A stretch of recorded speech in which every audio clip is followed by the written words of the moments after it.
Región Hornej Nitry je svojou prírodnou a historickou rozmanitosťou atraktívny pre slovenského, ale aj zahraničného návštevníka. Tomu, aby sa táto oblasť dostala do povedomia turistov, sa venujú viaceré občianske združenia, jednotlivci a hlavne obce ležiace na tomto území.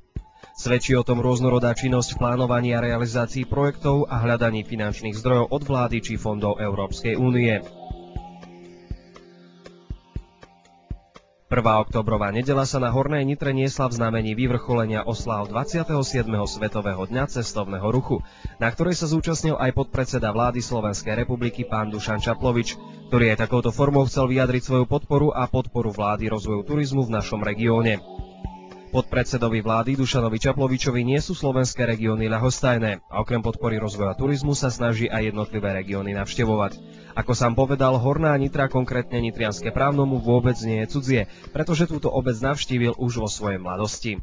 Ja chcem poznávať regióny a Slovensko je veľmi krásne práve v tej rozmanitosti, čo som už spomenul. A ja som sem prišiel aj kvôli tomu, ja som to už povedal a úplne sa priznám, že som tu bol v pionierskom tábore. Bývalo v nemeckom právne, teraz v nitrianskom právne a chcel som poznať, ako sa zmenilo toto, nazviem to také maličké mestečko, ktoré bolo mestečkom, si zaslúži túto pozornosť a samozrejme treba poznávať ľudí a prirodzene podporovať tú medziregionálnu disparitu, ktorá na Slovensku existuje, rozdielnosť, lebo niekde my financujeme a niekde menej financujeme a tento región si zaslúži pozornosť nielen vlády, ale aj tých zdrojov, aj z toho rozhodnutého regionálneho programu, ktorý vznikal pri ministerstve výstavby a regionálneho rozvoja, aby tie peniaze išli do tohto regiónu. Návšteva podpredsedu vlády začala slávnostným prijatím v reprezentačných priestoroch obecného úradu v Nitrianskom Právne. Bolo mi cťou prijať pozvanie nielen pána starostu z tohto mestečka, ja stále nemôžem mestečku, prepáčte, pán starosta, ale aj zo susednej obce Sklačna. Ja som veľmi rád sem zavítal a je pre mňa veľmi dôležité, keďže som podpredseda vlády a mám na starosti aj na tento regionálnu politiku, regionálnej politiky na úrade vlády a je pre mňa dôležité, aby som nielen to, čo mi napíšu úradníci, ale aj cez vlastné oči a uši poznávať tie regióny, aby som mohol zaujímať z té odpovedné stanoviska. Tento región si to nesmierne zaslúži, nielen preto, že som povedal v tom pionierskom tábore, ale zaslúži si to preto, že je veľmi rozmanitý, zaujímavý a možno, že aj tí ľudia, ktorí tu volili, pracovali a nielen dolovali, ale tvorili ďalšie produkty, si to zaslúžia aj v súčasnosti. Zvláštnu aktivitu treba uvítať tú vašu vás väzok tých starostov z tohto regiónu, ktorý sa zaujíma o to, ako tento región zveladiť, ako do tohto regiónu pritiahnuť ľudí, ako tento región, nesem nazvať to zaludniť, ale vytvoriť pre oázu kultúry, oázu istých príležitostí aj pracovných, aj služieb, oázu pre ľudí, že tu budú ľudia slušnejšie žiť. A takéto aktivite chcem ja nielen prijať, ale chcem samozrejme, pokiaľ budem mať možnosti, aj prispieť, že budem podporovať. Ďakujem vám ešte raz, pán starosta, za pozvanie, pani starostovia, takisto pán poslanec Sečenského samosprávneho kraja, takisto. Som veľmi rád, že som prišiel medzi vami a tu sa teším, keď sa dostanem k kameni. Ďakujem.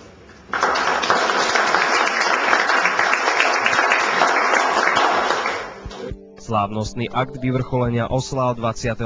Svetového dňa cestovného ruchu sa konal pod Fačkovským sedlom pri pramení národnej rieky Slovenska a rieky Nitry. Rieka Nitra vyviera na južných svahoch Lúčanskej Malej Fatry pod vrcholom Reváňa vo výške 1205 metrov nad morom. Tu má podľa vzoru iných slávnych riek v Európe ako jediná naša rieka hrdo upravené pramenište. Stojí tu dobová stavba, klasická kaplnka. Toto miesto je jedným z mnohých lákadiel nášho regiónu, na ktoré sme právom hrdí. O dôležitosti chránenia si takýchto prírodných zdrojov hovoril aj podpredseda vlády. Nielen pripomínanie si vody ako zdroja tej večnej energie a sily, ale aj to, čo znamená tá voda pre minulosť a pre osídľovanie tohto regiónu je veľmi dôležité a ja si myslím, že akýkoľvek zdroj pamäti, ktorý sa nachádza v regióne, si treba pripomínať, lebo to tak, by som povedal, zomkýňa ľudí a vytvára tú hrdosť na tradíciu, na národnú identitu, národnostnú identitu v tomto regióne.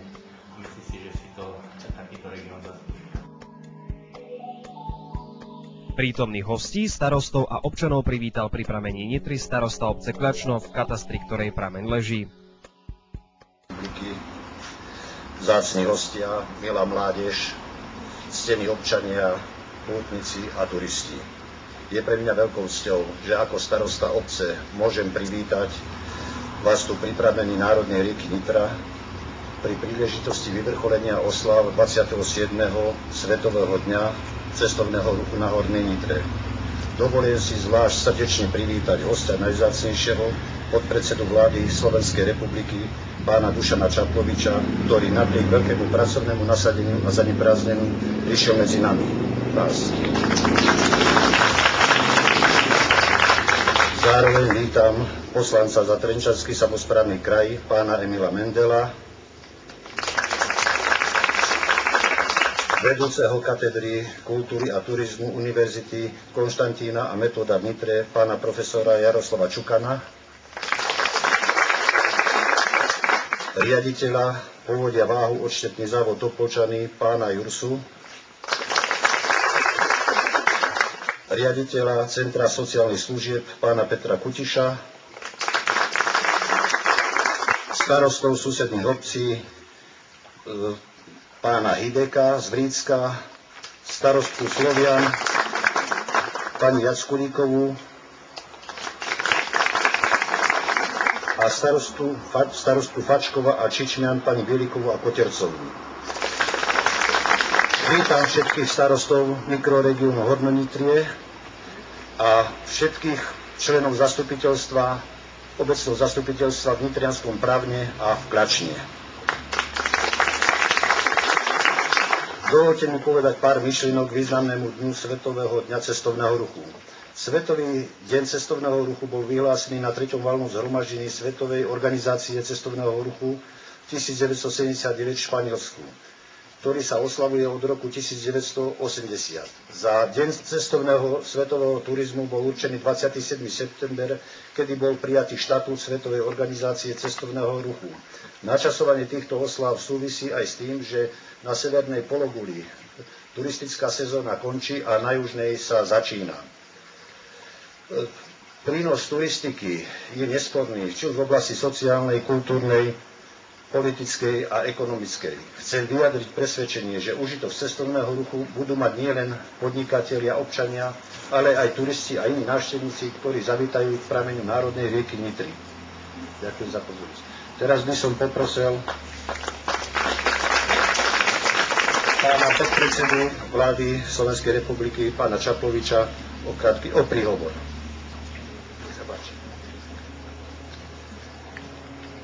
Vážená pani starostka, vážení páni starostovia, ctené dámy, vážení páni, ono tá zaneprázdnenosť nie je ani taká veľká ako moja zvedavosť, pretože ak chcem poznávať Slovensko a chcem o Slovensku vedieť viacej, treba chodiť medzi ľudí a predovšetkým do tých regiónov, ktoré si to aj zaslúžia, ktoré sú dlhé roky ako keby odstrkované a ktoré v rámci toho vyrovnávania tých regiónov si zaslúžia ďaleko väčšiu pozornosť aj zo strany vlády Slovenskej republiky. 27. deň, čo to je, vlastne 27. rok, čo to je vlastne, pretože to je mladosť ešte tohto dňa Svetového dňa cestovného ruchu, ktorý bol vyhlásený v Španielsku, ale chvála Bohu, že takéto dni sú. A treba si len povedať, aby sme na Slovensku dokázali nielen slovne, to znamená verbálne, naplňať tieto ciele, ale dokázali sme ich aj realizovať. Pred nami je teraz skvelá príležitosť.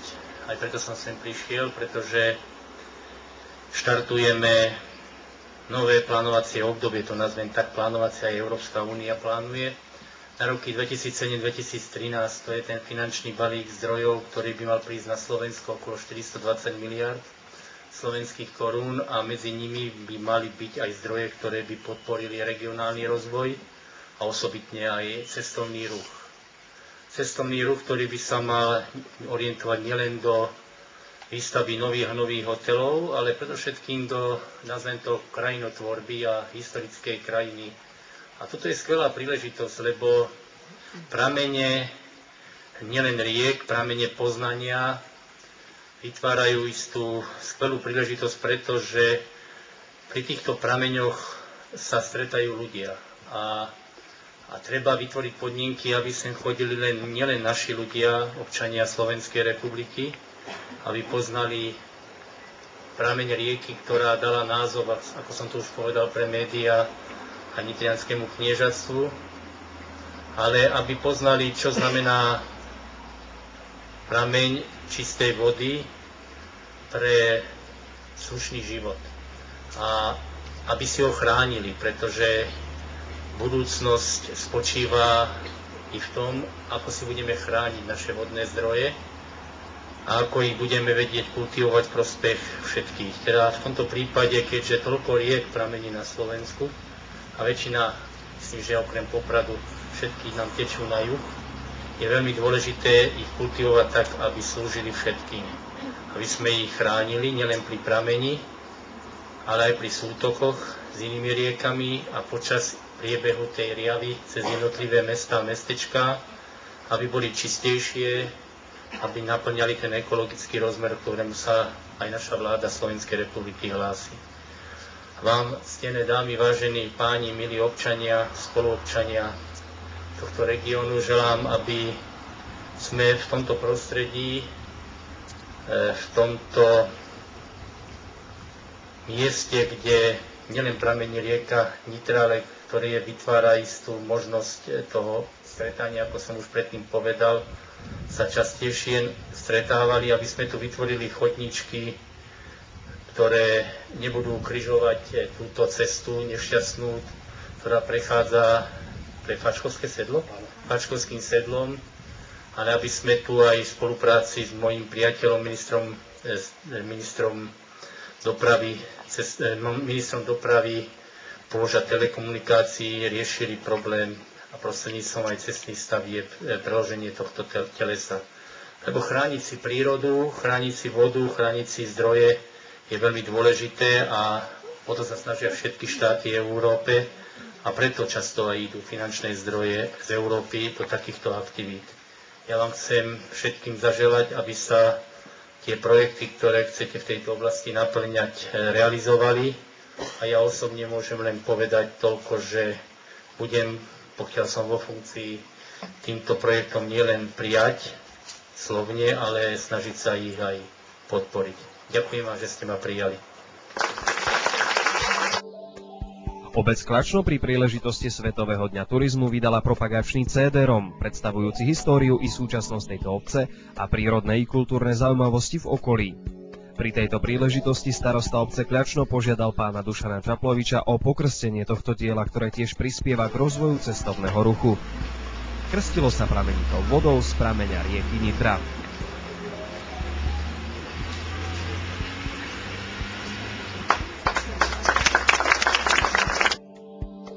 Veľkým propagátorom turistiky na Hornej Nitre, hlavne v okolí Kľaku, bol stredoškolský profesor, farár a historik Jozef Bošány.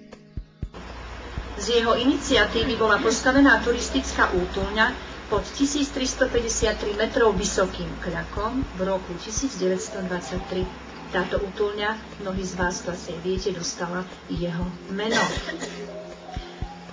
Ako hovoria o Jozefovi Bošánim? Jozef Bošáni, človek veľkých a širokých vedomostí, porozumel horám, našiel si k ním srdečný vzťah, žil a cítil s nimi, nadviazal priateľstvo, navštevoval ich. Jeho najmilším druhom spomedzi nich bol Kľak. Samé superlatívy, ako propagátorovi turistiky, milovníkovi a znalcovi prírody, najstaršiemu turistovi, hovoria za všetko. Ján Bošáni tiež prispel na stavebné náklady spomínanej útulne značnou sumou a bol zakladateľom Prievického klubu československých turistov v tom čase. Neskôr sa zaslúžil spolu s klubom československých turistov v Prievidzi o postavenie turistickej útulne pri pramení rieky Nitra. Viedol stavebné práce, zaobstaral pozemok, vybavil pôžičku a sám chatu obýval. Dojatý a so slzami v očiach takto odpovedal na pozdrav turistov. Mojím dávnym želaním bolo toto dielo predovšetkým na slávu Pánu Bohu a zdravie ľudí zhotoviť. Na úctu ľudskej Panny Márie mienim tu postaviť jaskyňu, aby tu v tejto nádhere prírody boli ľudia upomínaní k Bohu. Nová turistická chata bola odovzdaná 5. júla 1931 a Lurdská kaplnka o pár týždňov neskôr na sklonku leta pred 75 rokmi. Pramenisko rieky Nitry sa tým zatraktívnilo a cestu sem nachádzalo stále viac a viac turistov. Profesor Bošáni sa takto stal jedným z propagátorov turistiky na Hornej Nitry. Býval v nitrianskom pramene v dome na Jarmočnisku a letné mesiace trávil práve tu pri pramení Nitry a na obľúbenom kľaku. Zaujímavé je, mnohí o tom možno neviete, že do pamäti ľudu sa zapísal aj tým, že na prelome storočia založil v blízkej Chvojnici rezbárskú dielňu a továrničku na výrobu drevených hračiek, čím chcel aspoň trošku zmierniť nevídanú biedu tunajšieho ľudu. Využil tak bohatstvo okolitých lesov, usilovnosť a zručnosť obyvateľov blízkej Chvojnice. Svoju veľkú odbornú knižnicu daroval Národopisnému múzeu v Nitrianskom pramene. Rodinnú kryptu, ktorú môžeme ešte aj dnes vidieť pri pramení rieky Nitry, dal postaviť ako miesto večného odpočinku pre seba a svojich predkov.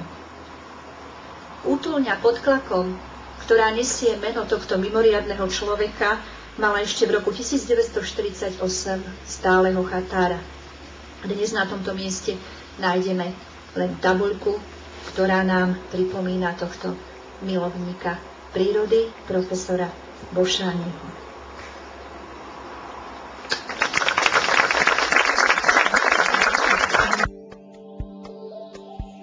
K mikroregiónu Hornonitrie sa historicky viaže Nitrianská kráľovská vínna cesta.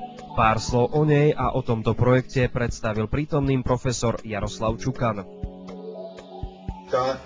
To chcem povedať, že má odvedený názov alebo priamu súvislosť od slovenského a slovanského kráľa Svätopluka, ktorý